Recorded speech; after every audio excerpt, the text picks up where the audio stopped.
On today's episode of Watch Chair Go, we defast Josh's Fox Body Mustang.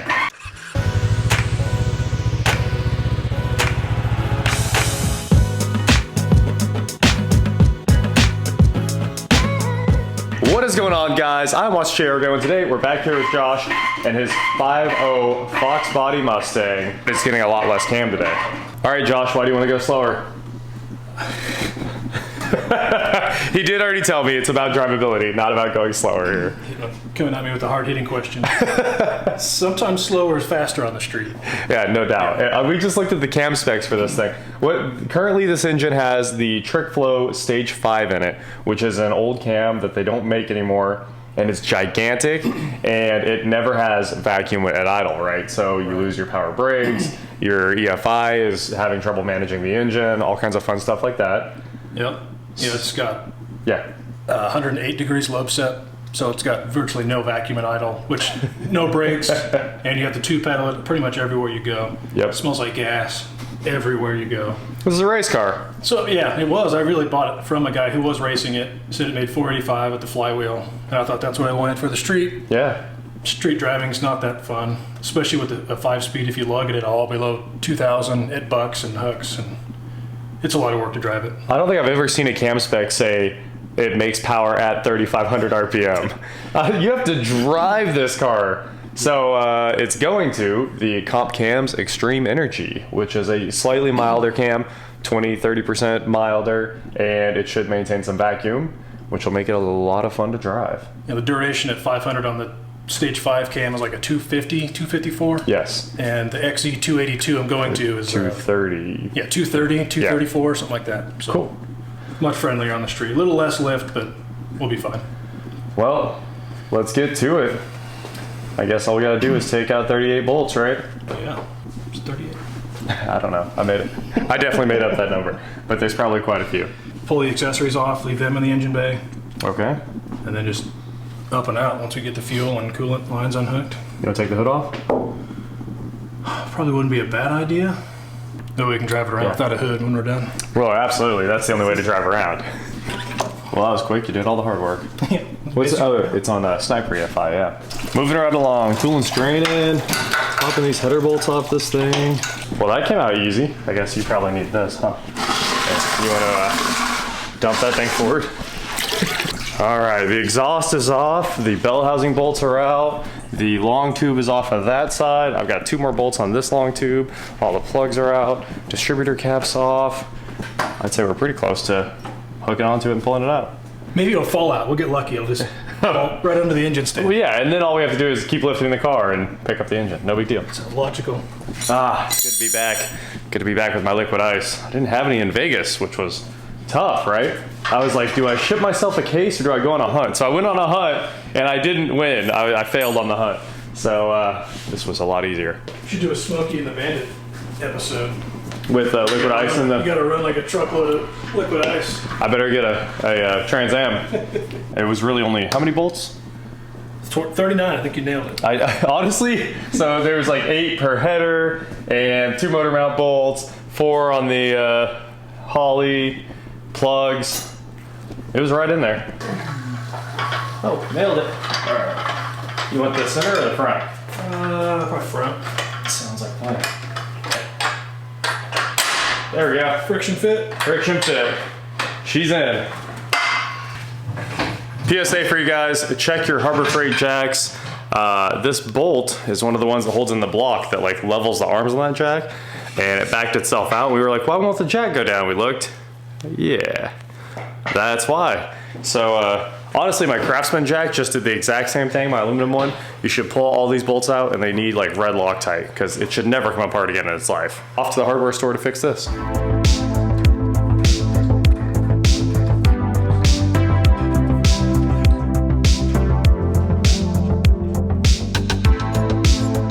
Trick Flow heads, Trick Flow valve covers, Edelbrock, what is this, the Victor or the Victor Jr.?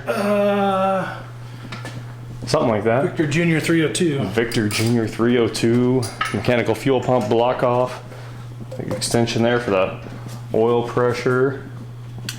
Pretty simple. Moroso big oil pan on there. Race car things. Yeah, so it's kind of a tried and true combo. I think it's got a Scat Forged 347 kit in it. Aha. 10.5 to 1, maybe 11 to 1 compression pistons. All forged. Trip flow 190cc heads. Nice. 1.7 roller rockers. And taking a cam, a big boy cam. That's it. Oh, it's not a heavy clutch. Slip City, huh? Yeah. Yeah, I did nuke a clutch. That's a brand new disc that's on it. Okay. It was the last one I nuked, trying to do a third gear burnout. Doesn't like that. Well, it happens. You got to really get some speed going in 2. Yeah, 1 and 2 just wasn't making enough smoke. Correct. I totally understand. She's on 1. You got her in baby mode. Oh, yeah. There's 2. Kind of a solid demo right there. Now you're like all the way up. 3. 3 is cheating. And what'd you say, this was lug nut mode? Yeah, that's nut braking mode. It slows down automatically for you. That's cool. Quick and easy. That only took us like an hour or something, didn't it? Yeah, maybe 2. Yeah, maybe 2 because I was taking my time on those stupid header bolts. Yeah, I wasn't in too much of a hurry. So, oil drain pan plug came out, and there was a ball on the end of the magnetic tip here, which is not the best sign. So, Josh thought it was down a cylinder anyway. So, we're about to find out how down a cylinder it is. So, you got the speed handle out, but we both have multiple impacts here. I'm so confused. Hey, man. Sometimes the tortoise wins the race, man. Wow, all that pretty trick flow stuff inside. That's fancy. So cam swap, cylinder inspection, and this thing can go right back together. I'm fully expecting to find a bad valve or a broken ring. My buddy said he tested them. I think they're all at like 150, 160. Yep. One is at like 110 or 120. Sounds pretty down. I don't know if that's enough to make combustion or not, but you could definitely feel it when you drove it. It would load up for a while on fuel, and then you'd get compression out of the 1 cylinder, then it would burn off, and it would get loose again, and only run on 7.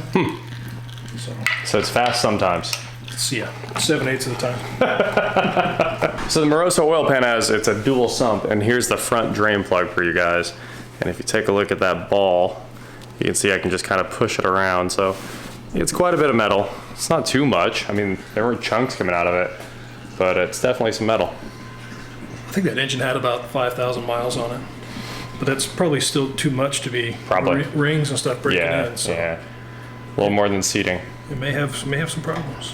Do engines that. make coolant? Yeah, they do. That LS engine made coolant for like 5 hours. Jeez.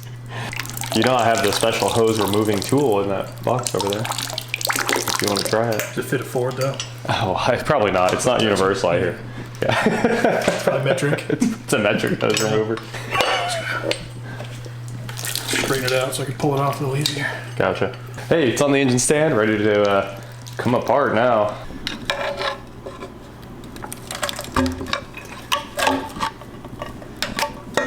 Double roller, huh? Fancy. Time to get these heads off. Let's get to work over here. Oh man, you start pulling these things. So speedy. I'm gonna have to get on a tripod so we can get to work. Yeah, I didn't want to say anything, but you have been slacking a little bit. Uh-huh. I'm just the idea man. Nice.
pan has a fancy gasket, man. It's one of those reusable, steel inserted.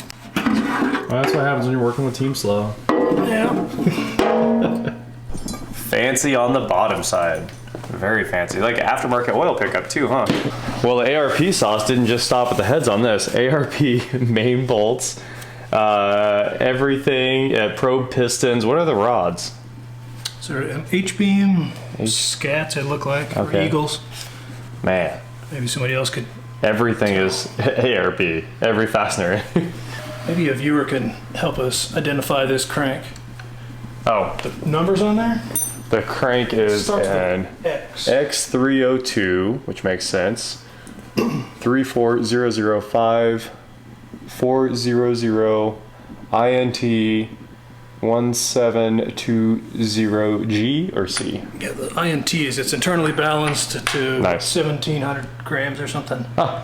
But the X302, I think I looked up the scat part numbers and they start with an F. I think I've never been able to figure out what that crank is. This is. Picked up a little bit of debris in the screen. But the font and the style of text tells me it's a scat. Okay. Or an eagle. I can't remember now. I have to go back and look. But what a build! maybe an eagle-eyed viewer can tell me. And you got this whole engine for $1,500. $1,500 with the heads, intake, distributor. Insane. Like that crank would have been $800 to $1,000. Yeah, it's like a $1,500 stroker kit. Yeah, cool. Drive to Enid, Oklahoma to get it, but yeah, worth it. 5 hours on the road. Yeah.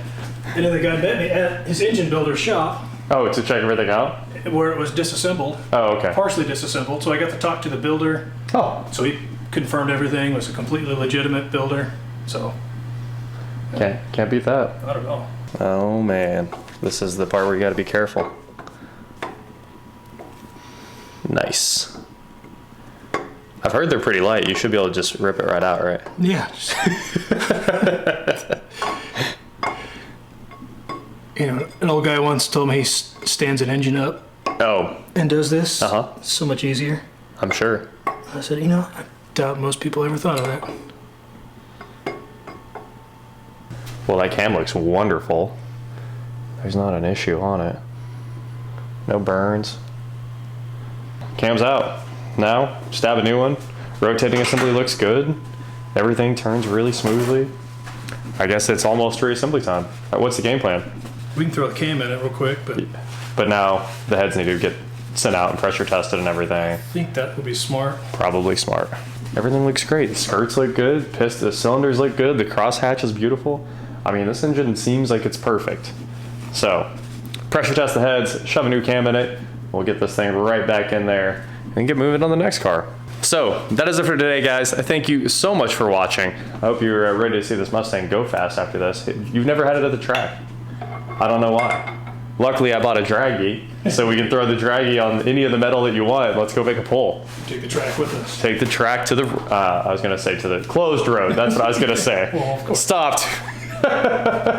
Anyway, thank you guys so much for watching, and please like, share, subscribe, do whatever you want to do, and I will talk to you next time. Sneak peek. Ooh, brand new. So we just threw the part number on this cam into the old Google here, and we found that that is actually the TrickFlow Track Max, not the Stage 5, because the Stage 5 seemed like it might still be for sale. Now it says go to this other TFS. Rough idle, strong top end power, 3200 to 6800 RPM power band, 3000 to 3500 RPM stall required. This is terrible with a manual. This is not the manual cam. It's only got 373s. I can only slip the clutch at 3000 RPM. Now you see why the flywheel's toasted. That is insane.